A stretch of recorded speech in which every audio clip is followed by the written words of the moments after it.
রাসূল পাক সাল্লাল্লাহু আলাইহি সাল্লাম বলেছেন, মান সাল্লা আলাইয়া মাররা, একটা বার কেউ যদি দুরূদ পড়ে, আমার সাথে পড়েন সাল্লাল্লাহু আলাইহি ওয়াসাল্লাম, দুরূদ হয়ে গেছে।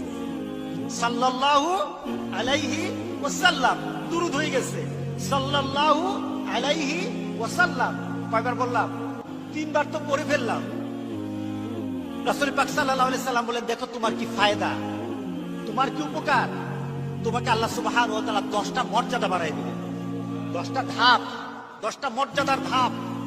আল্লাহু আ'লামু, আল্লাহ যে বান্দাদেরকে মর্যাদা দিবেন সেই মর্যাদার ধাপটা কত উচ্চতে, কত মর্যাদার হবে আল্লাহই ভালো জানে, আল্লাহই ভালো জানে। 10টা ধাপ বাড়িয়ে দিবেন মর্যাদার।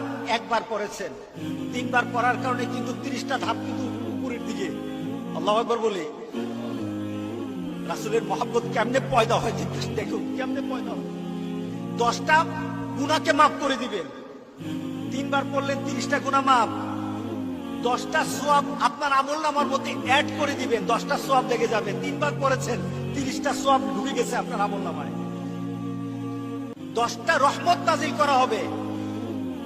আপনি 3 বার পড়েছেন, 30টা ঢুকে গেছে। ফেরেশতারা আপনার জন্য যখন রাসূল পাক সাল্লাল্লাহু আলাইহি সাল্লামের জন্য দুরূদ পড়েন, ফেরেশতারা আপনার জন্য আল্লাহর দরবারে মাগফিরাত কামনা করেন।